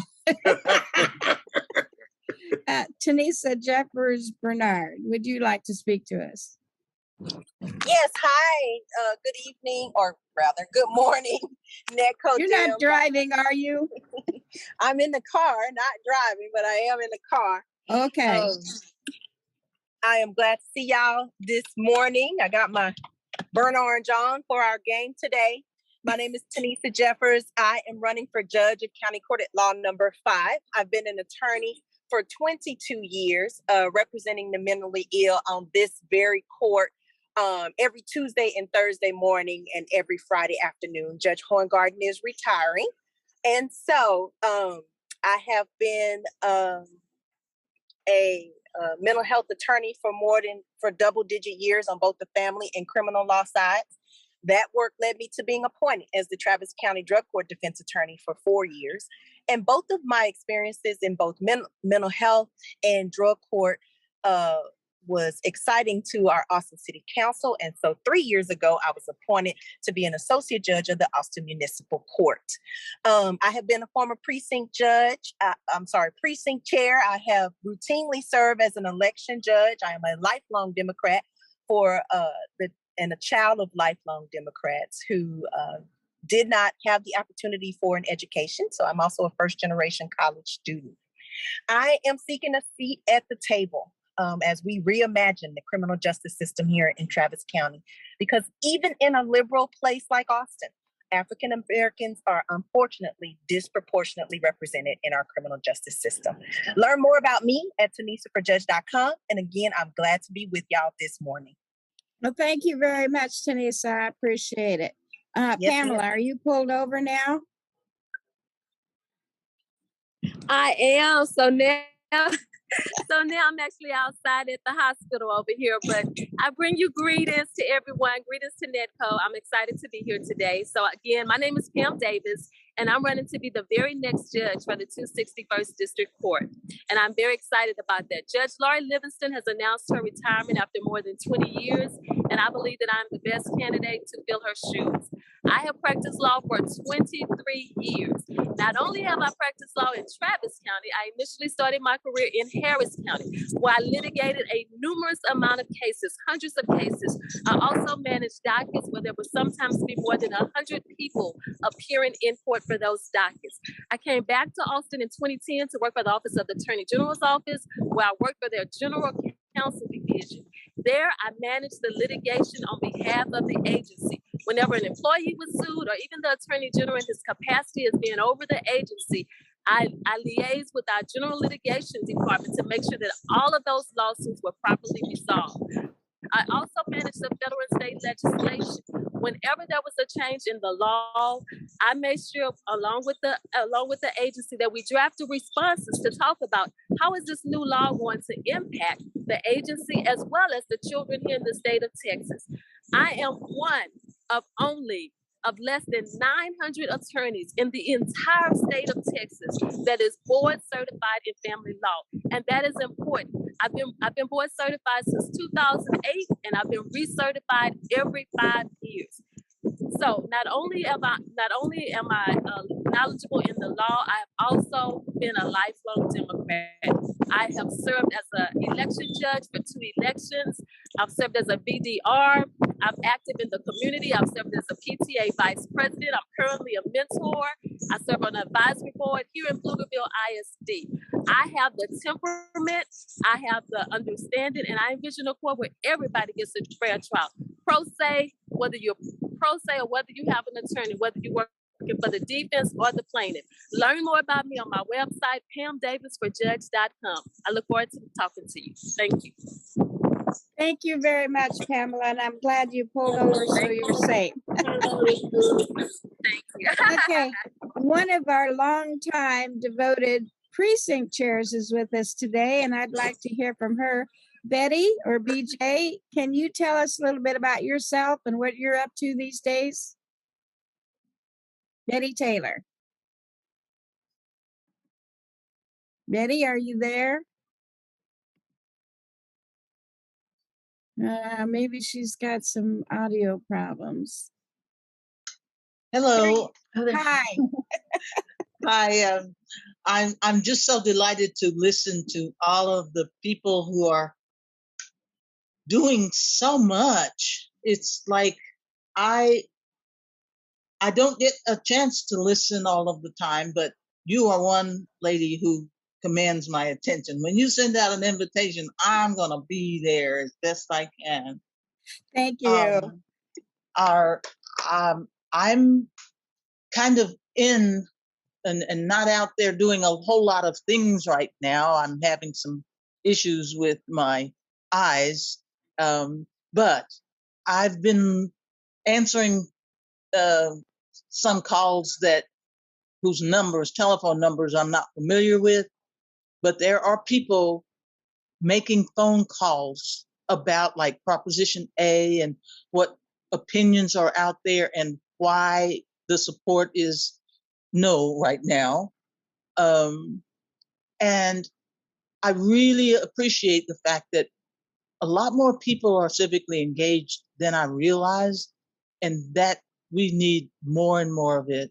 So listening to these people who are out there, candidates for work that needs to be done, paying attention to news and developing news and strengthening and appreciating our democracy. It's scary, but we are the one who have to take the scare out of it.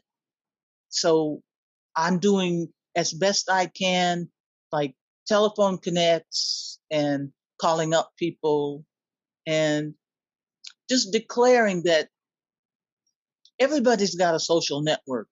And when you talk to people, encourage them to be registered, to be available to help with a phone call tree or something. We can all do something. And so it's refreshing just to listen to all of the people who are out there moving us forward. We can do this. And the lady who says the women can do it, yes. We have to tell ourselves we can do it. Yes, we can. Yes, we can, Betty. That's my favorite phrase right there. Se puede. We can, yes. And we will. Yes, and we will. We will. Well, thank you so all much, Betty, for so coming in today. I miss you, and I hope that when we get back to Tres Amigos that you'll join us. And if you need a ride, just let me know. I'll be glad to pick you up, okay? Thank you so very much. All Appreciate you. All right, I'm going to, let's see, Carol, have you had a chance to talk to us yet? I have, but I would like to put 2 cents in on the no way for Prop A. Okay. Mandy has posted, and I have received them as well. I don't know if other people have gotten them, but there's a text going around from Cleo Petracek, who who is a co-chair of the Save Austin Now, claiming to be a Democratic activist for Prop A. She is not a Democrat. She is not registered to vote in Travis County or Texas. We don't know who she is.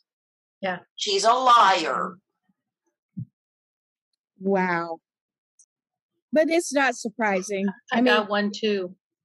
Yeah, that's a typical Republican trick, to present themselves as somebody they're not. And, I've had, not this particular one, but I've had others calls that come in, and I know they're lying. I know they are. They think I'm some kind of stupid idiot.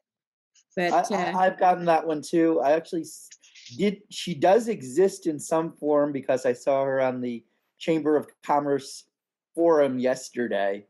was there actually a person there? There was an actual person claiming that name, which I had not, so there is somebody with that last name in Van, but a different first name. It could be a nickname. I don't know. And she could have a different last name. Yeah, I mean, but we can't track who she is.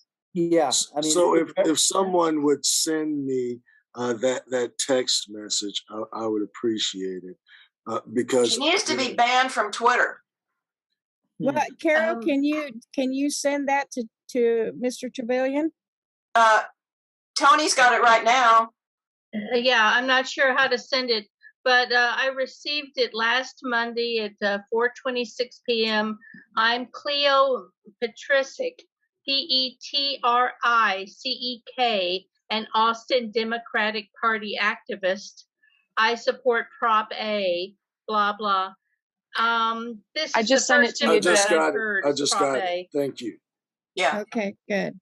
And also, I think this is the same group that if you type in "No Way Prop A," it will change Prop A Austin, I think it is. And since you do a completely different website, yeah, that's all about supporting Prop A. Yeah. Okay, so you sent it. You don't need me to send this? I've got it now. But I would just say two things about Prop A.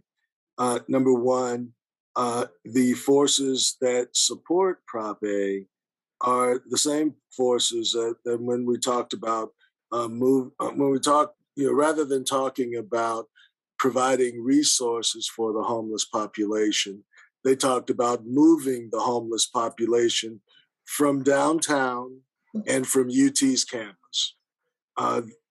Where they want to use their influence and power speaks volumes there. But I think everybody understands that what this police department needs more than anything right now is training on community policing.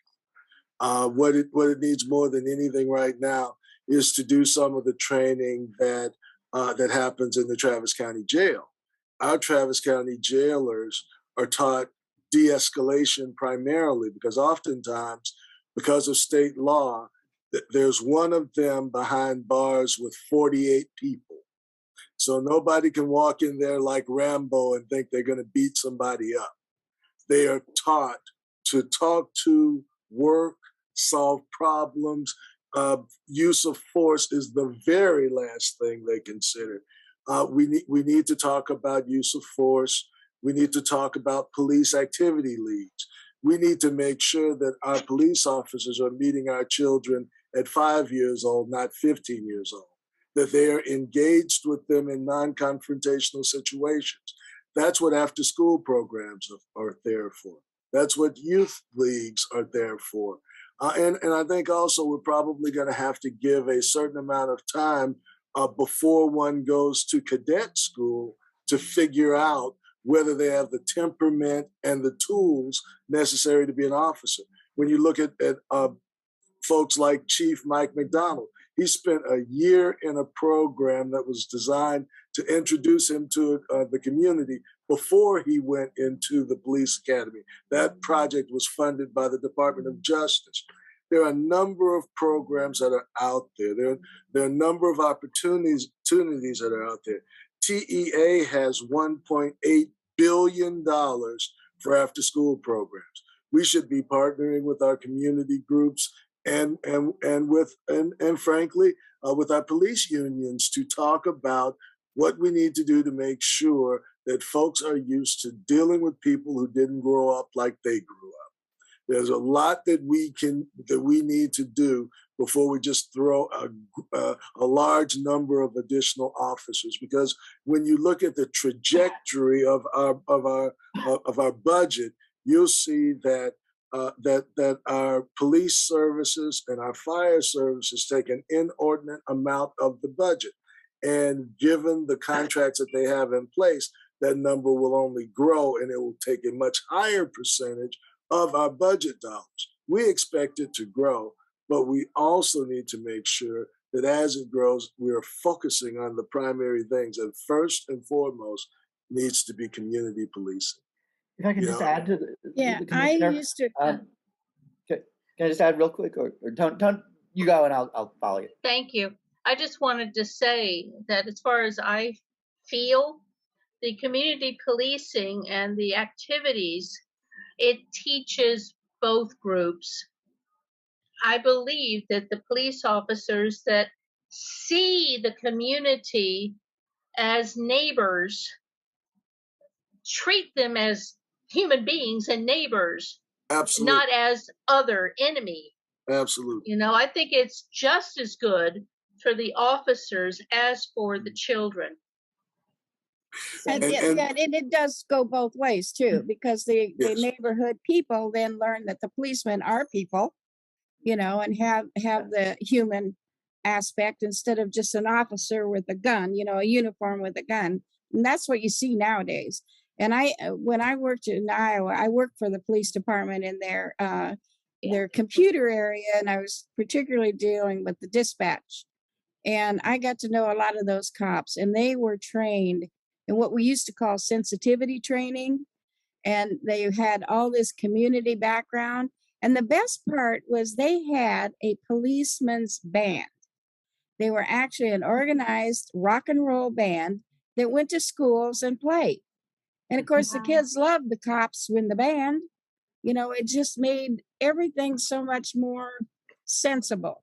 It's easier to get along with. Now, I'm not saying that Iowa didn't have some.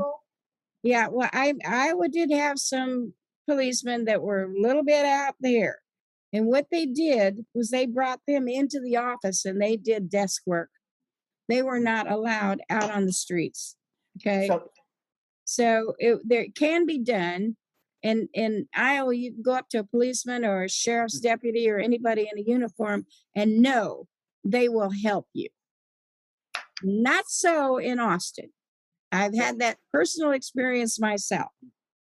So I even got threatened that if I insisted on being obnoxious, that I could go to jail too, when they were arresting my son, which turned out to be a false identity. They had mistaken him for somebody else, you know, and he spent the night in jail because they thought he was someone else.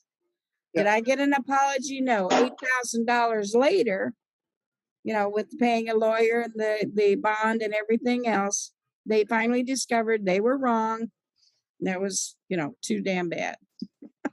If I can just add very quickly. First of all of the labor movements, labor unions in town, except for the police, of course, have come out against this, you know, led by AFSCME, that represents the city employees.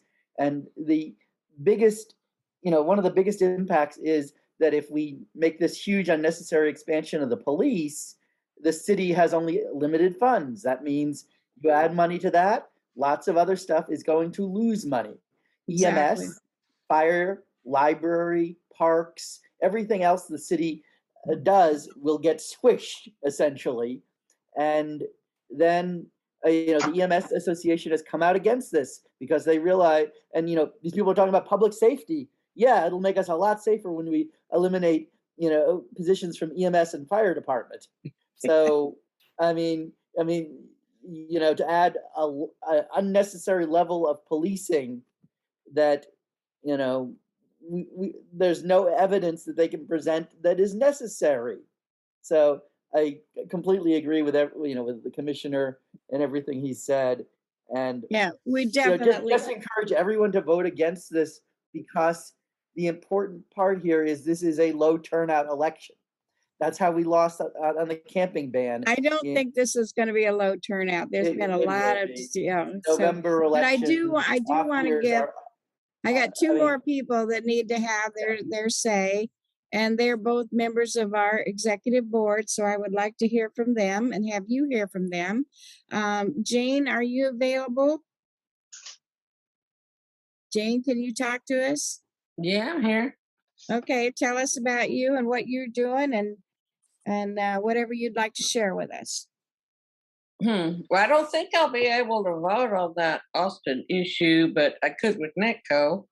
I would vote against it because it's taking money away from other things. So I'm precinct chair in 113, which is ETJ between Austin and Pflugerville. I don't get to vote in either city's elections. But we are 10,000 voters and growing in this precinct, growing quickly. There's many apartments coming up. I see new ones every week. So we've got to develop a new plan for getting people's in apartments registered to vote, because I know it's got to be a new plan. The old ones aren't working, and people move around too much. So we got to work on that. And I'm the treasurer too. So yeah, forgot to mention that. Yes, you're a treasurer, very important. And we'll help on that.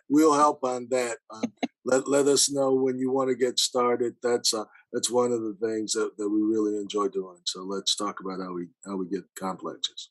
Yeah. And we're going to have to develop something new, a new plan, I think.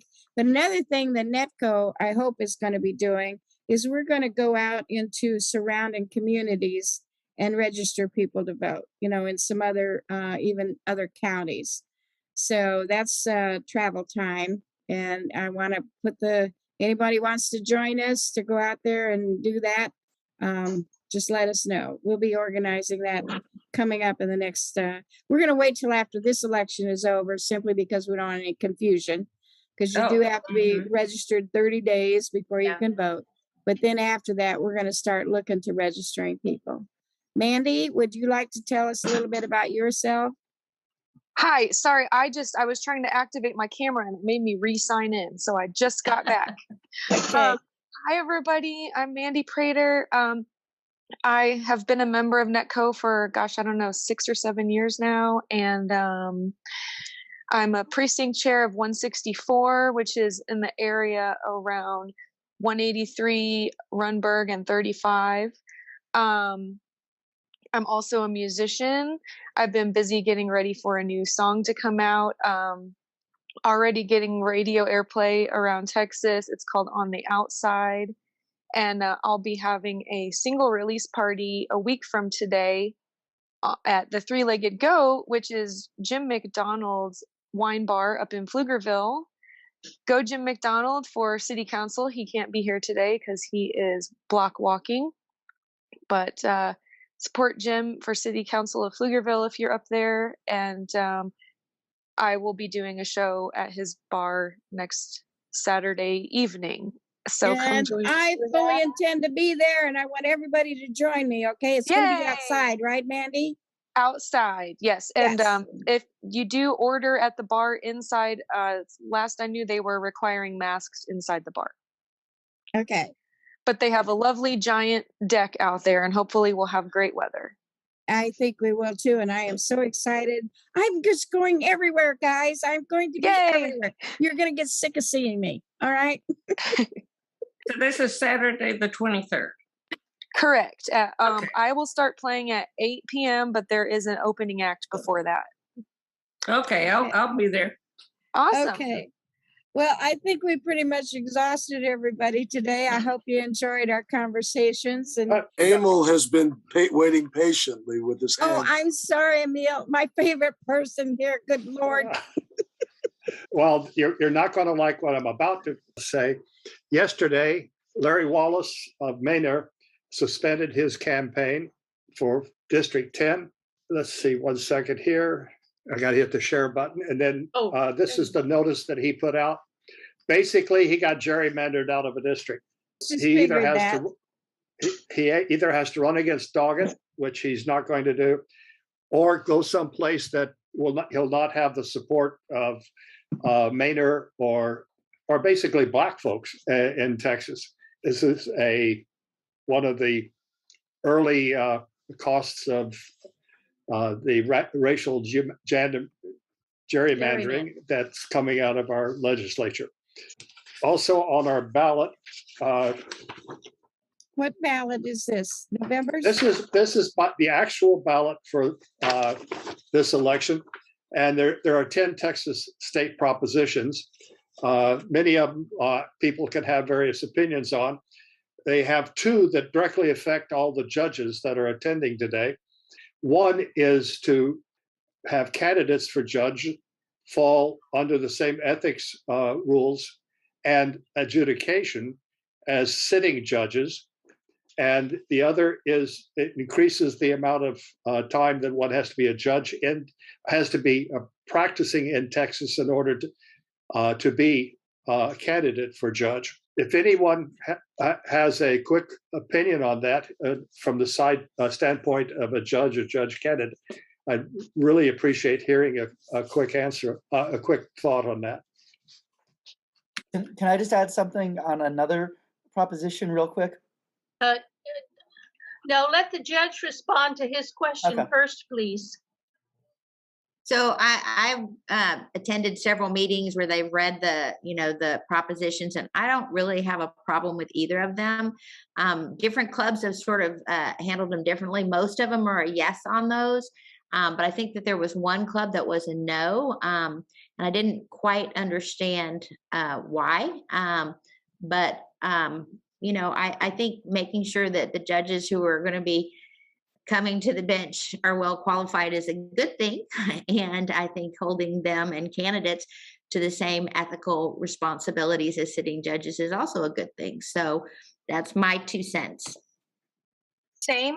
I think that this new proposition that judges should be qualified, that makes a whole lot of sense. And as far as holding judicial candidates to the same ethical standards as a sitting judge, also that makes a whole lot of sense. Like if you're going to not be as ethical as a judge as a candidate, why should you be a judge? So agree. Okay, anybody else have any comments on that? I do want to say something though about Larry Wallace and his decision. He's done some amazing things for Manor, but there is still so much more that needs to be done. And I kind of embrace this opinion or his decision simply because I feel like I can work with him in getting some things done in Manor. Manor has grown 6 times its original size. And yeah, it's went from 5,000 people to nearly 30,000. So there's a lot to be done here. And I really would like him to continue here and maybe, 2 or 4 years from now, taking a look at running again. And until the districts are defined, do I even know where I live? I mean, I don't know. It sounds like Manor is going to be changing. Right now, we're up against McCall, but I would love it if Doggett got to be, because I moved from Austin to Manor and lost Doggett. So I'm not sure that Larry may be pulling out, waiting for Doggett to officially announce in the 37th, and then he would announce in the 35th. I'm not sure about that, but he is now in the 35th, which is Doggett's old district. Yeah, I know. So am I. I was. We are not in District 35. I am. I don't Oh. know. I am in 35. I don't, but the point is 35 is in most of East Austin. And that, Well, what I'm saying is I believe Larry has been drawn into that district, which if Doggett moves will be an open district. On the propositions, I just want to say something really important. Proposition 3 is a very dangerous proposition that I see Tony nodding. That essentially says that no government agency can do anything to interfere with religious services of any kind. It was supposed to be a response to the closures during the pandemic, but it goes way, way beyond that. So it says public health threat like the pandemic, zoning problem, any building violation of building codes, that no one would be able to prevent any church from having services. It is a very extreme proposition. I've with Stephen Weintraub, I've co-written a resolution that will go to the CEC, the Travis County Party, tomorrow to vote on, and I think they will vote to formally oppose Proposition 3, which is again statewide constitutional amendment. Actually, that should be in reverse. Religion should not be able to influence anything in government. That's the way it should be stated. So that's a whole other story. But yeah, anyway, it's a guys, very bad, very dangerous proposition. Please, whatever you do, vote against 3. Guys, what we have to understand is this legislature and these government leaders are operating the same way that they did in 1861 when they penned the Articles of Secession. We need to understand what it is. We need to understand that they are gerrymandering and doing everything that they can to maintain their power. This is not going to go away organically. No laissez-faire process will address this. We will only change this by standing up and fighting, by standing up and fighting harder than they're fighting, because they truly represent the dark side. And it's time to, excuse my French, send their asses home. Absolutely, yes. Tell us how you really feel, On that Commissioner. delightful note, folks, I really think we should close. We've had a great meeting today. I loved hearing from all of you. I hope you enjoyed it as well. But it's time. I'm sorry, did we actually talk? Were there people wanting to speak on the Proposition A, or is that just a foregone conclusion? No, they were supposed to be here, but they didn't come. I don't know if they've had another commitment somewhere, but we didn't have either one. I had somebody pro and somebody con, and they just simply, neither one of them showed up. So we have voted, and Emil, we will close tomorrow at noon, at which time we will announce our position. But I'm pretty sure it's probably going to be no. Yeah, thank you. Yes on the position to yes. We vote no. yes to Down, vote no. Down on it. One very quick response to Mr. Trevelyan. For those of you that don't know, the Congress Avenue Bridge, northwest corner, there is a history marker. Austin was the location of the convention where they decided to become the Confederate States of America. Whatever we try to be now, Austin is where the Confederacy became.